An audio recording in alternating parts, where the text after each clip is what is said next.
Hello mga kapitbahay! Pasensya na po kayo. Ngayon po ako nakapag-upload at napaka-busy po.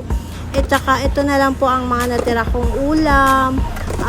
Nilaga, tinola, munggo, ginataang puso ng saging, tapos isang order ng giniling, may adobo pa po, at saka atay baluna. Yun na lang po ang natira. Pero ayan po, kanina ka po pong umaga yan video. Kaso nga ngayon ko na-edit.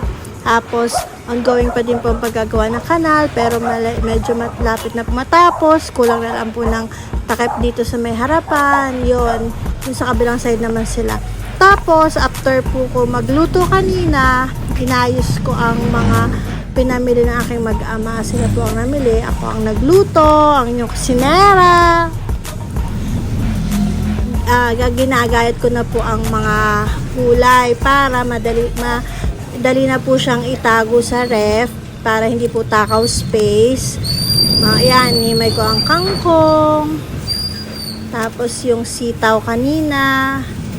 Sila ang namiling mag-ama kanina at ako po ang nagluto. Tanghali na nga po kami nakalabas at sobrang pagod kahapon. Nakakapagod pero worth it naman dahil madami naman bumili. Sana ngayon maaga po ulit ako makaubos. Yan. Pagtapos ko po mag-ayos ng mga gulay na pinamili, ako'y maghuhugas naman po ng plato. At saka maglalampas at magwawalis. Yan. Yan po ang aking routine tuwing umaga, lalo na pag namamalengke. Palengke day po namin kasi kanina at ubos na po ang aming stock.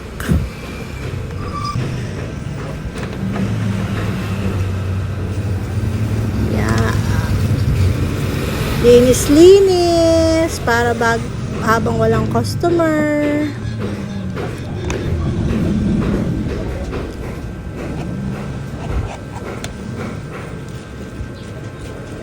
Yung pinamili po ng mag-ama kanina ay pang 2 days na namin lulutuin.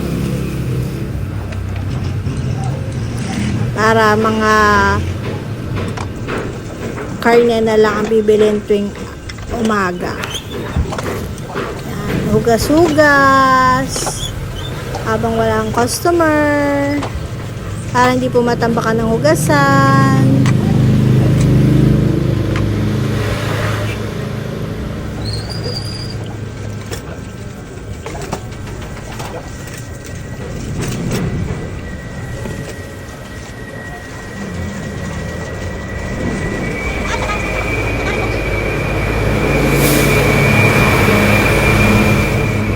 After niya, magwawalis naman po ang inyong kusinera. All around po tayo at wala po tayong helper.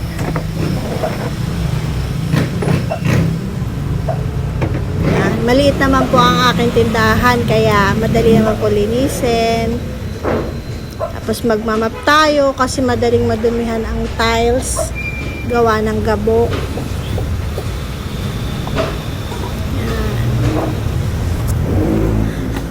Yan na din po ang aking exercise araw-araw. Ang paglalampaso, pagwawalis.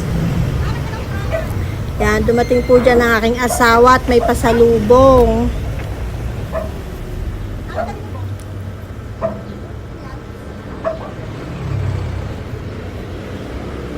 Yan, may pasalubong siya.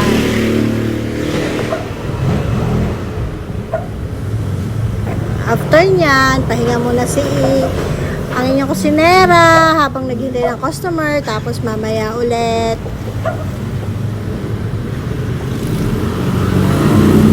Yan. Meron pa po kaming mga ulam, bili na kayo.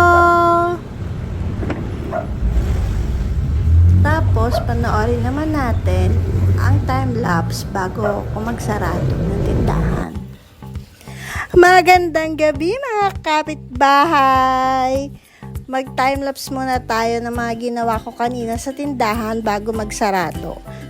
Tapos, tinulungan ako ng aking anak na magligpit kasi kakatapos lang ng OJT niya. So, enjoy watching!